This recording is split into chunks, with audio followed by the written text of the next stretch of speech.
Hey guys, it's Courtney. Today I am trying something a little bit different with our Cold Cases and Coloring series, which is posted every Friday.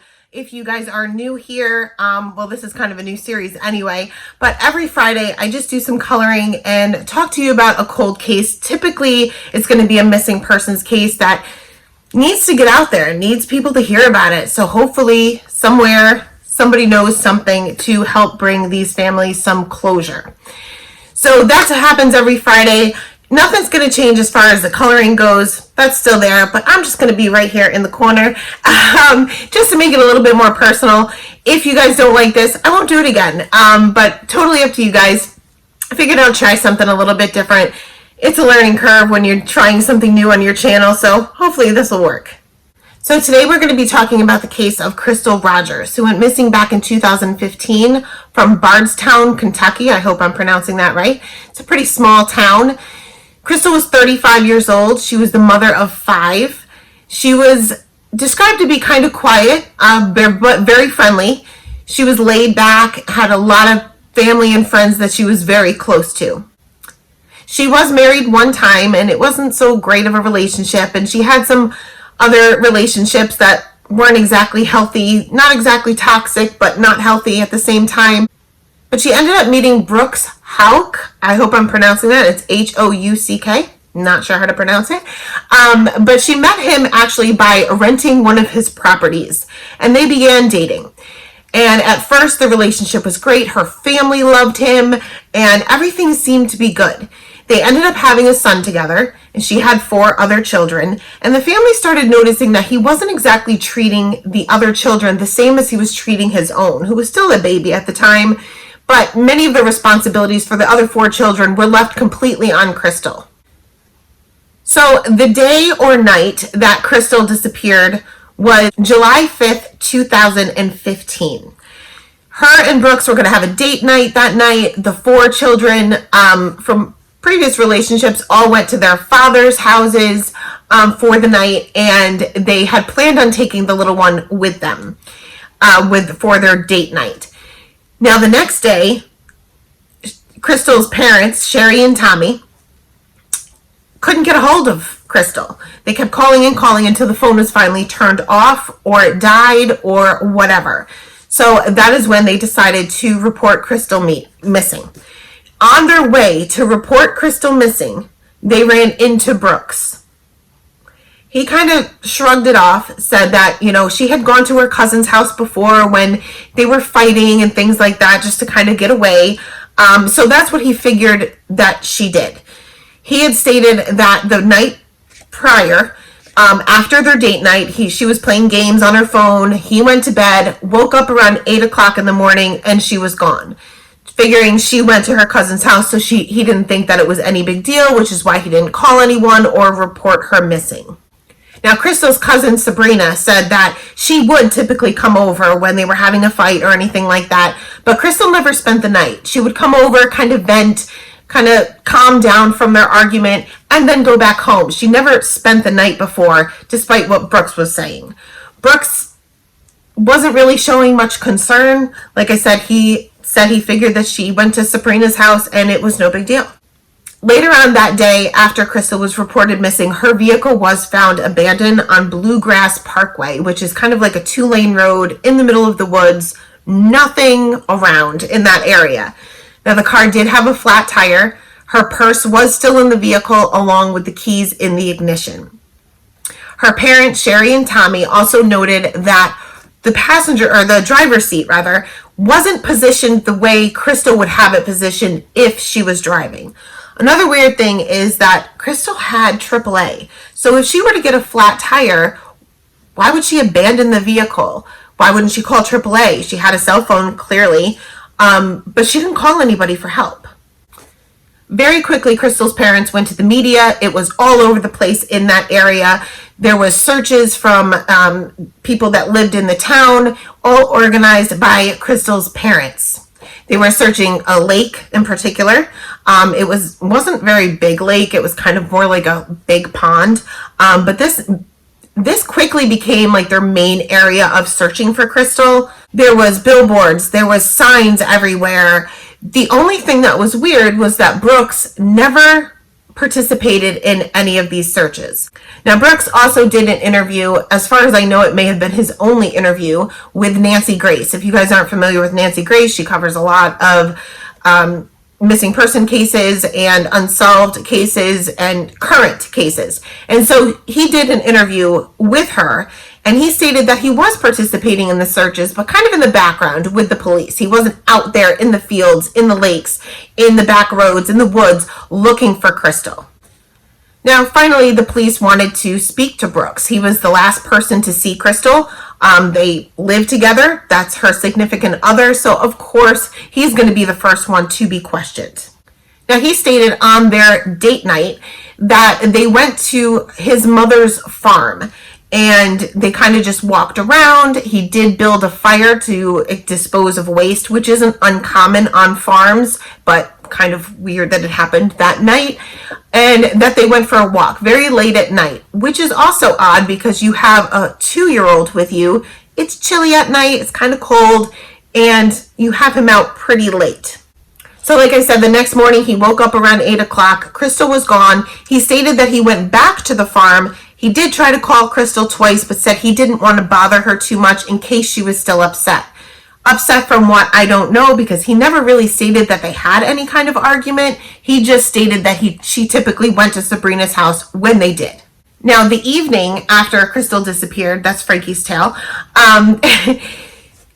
Brooks went to a 4th of July party, which is also kind of weird. Everybody handles grief and stress and being worried and being in a situation like that in a different way. So we can't necessarily say that's a sign of guilt or anything like that just because he went to the 4th of July party.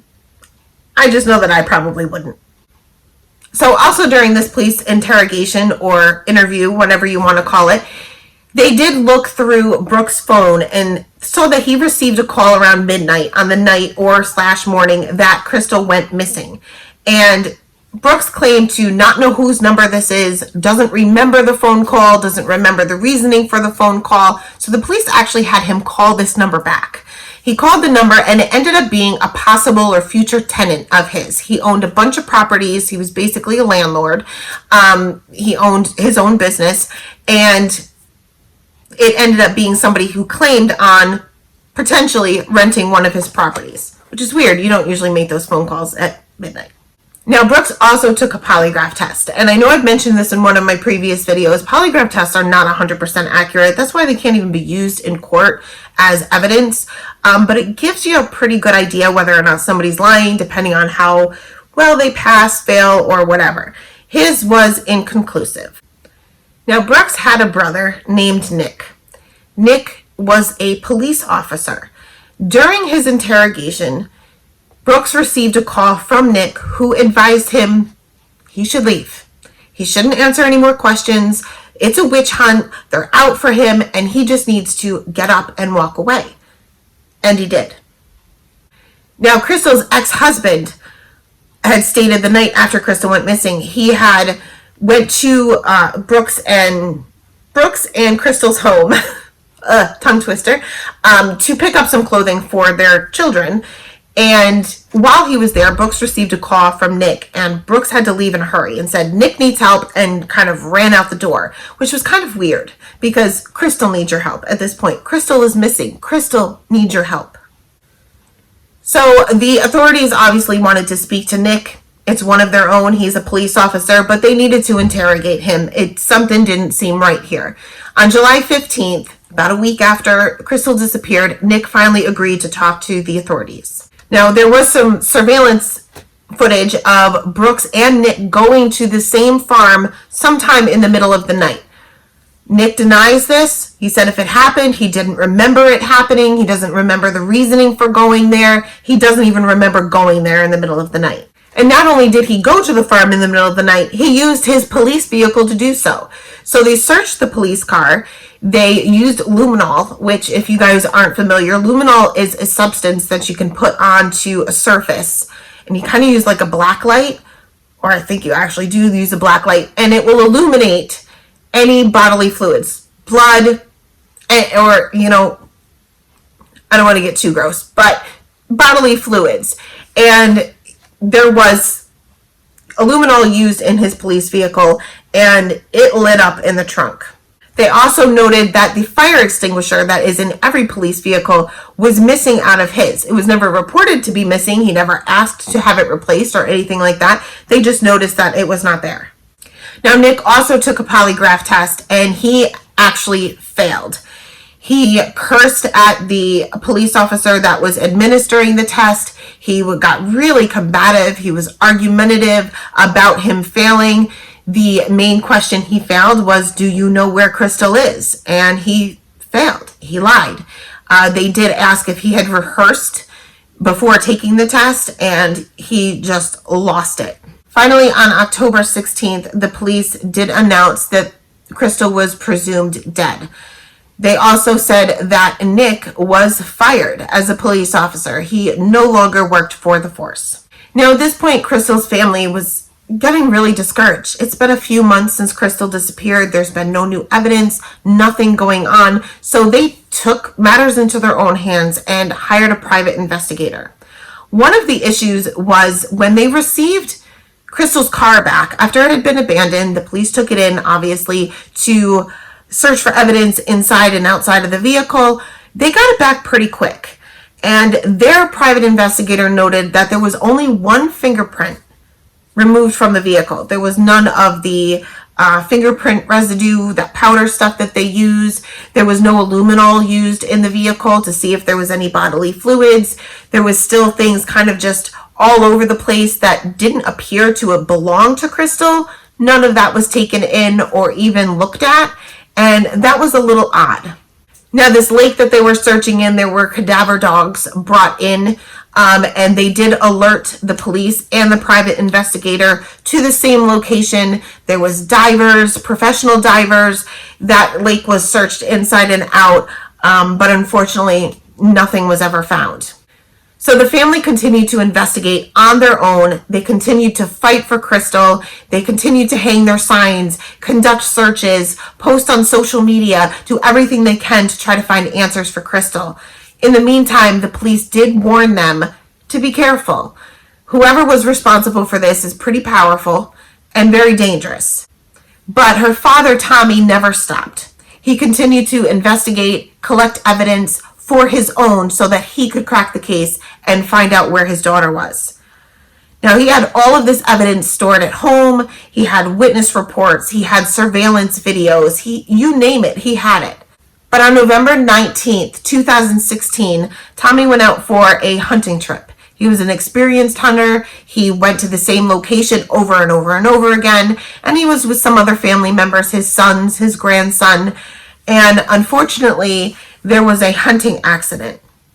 And I'm putting air quotes there just because we're not really sure if this was an accident. Tommy was unfortunately shot and killed while he was on this hunting trip. Now, when you look at the area where he was, it was like almost like an open field with outlined in trees. It was like almost like a circle, and there was trees all the way around, except for this one area that was kind of cut out. You could see the branches had been cut just enough for somebody to kind of peek through the trees.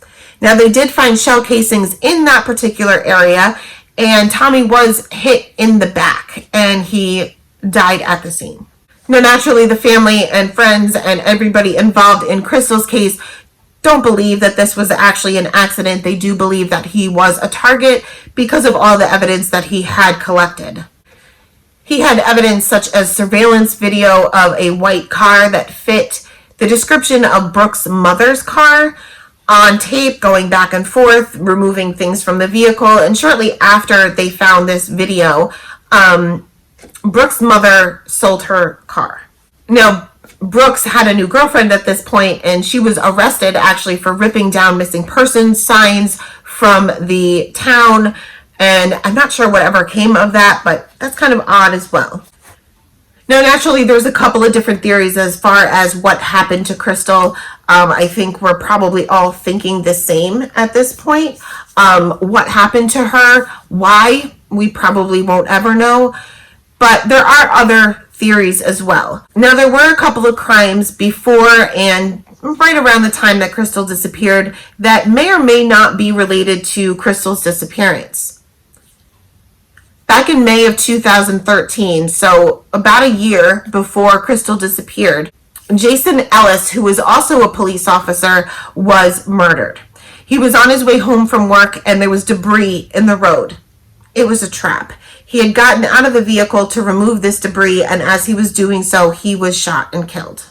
Now, police haven't really said whether they believe this is related or not. This is just a theory. You know that during an investigation, police always keep certain information to themselves so that they can kind of keep the integrity of the investigation. And that's how they've caught a lot of people.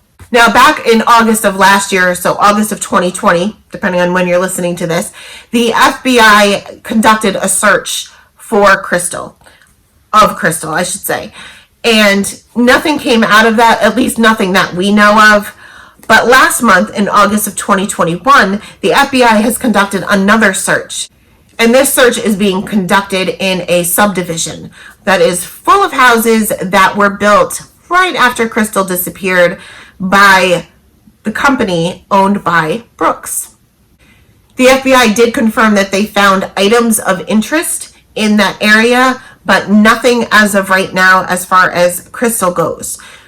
Of course, we're not going to know right away. The family will be notified if anything additional is found, but there should be updates soon. There's updates. Literally, when I was researching this case, there was updates like 4 hours prior. So there's going to be many updates in the coming weeks for this, and hopefully they find something else to at least get some idea of where Crystal is. So at the time of Crystal's disappearance, she was 5'9" and about 150 pounds. She has blonde hair and hazel eyes, which probably have not changed. And she was 35 years old at the time she disappeared. Her family confirms that there would be no way in the world that she would just up and leave her 5 children, because that's always a concern, not a concern, but a theory when an adult goes missing, because they have the right to go missing. If she wanted to leave her family, she could. She's an adult. But in this case, she was so close to her kids. She loved her kids and her family, and she wouldn't just up and leave. Her family is adamant about that. Now, her mother is still very active in the investigation and trying to locate Crystal. So I will leave the information below for any updates that I found. You can just Google her name and you're going to find a lot of recent articles because of the FBI investigation and because of this search, and hopefully we have some answers very soon. But that is it for today. As always, I will leave some photos of Crystal at the end, and all of the supplies and sources that I used in the description box below. So thank you guys so much for stopping by today, and have a great day. Bye.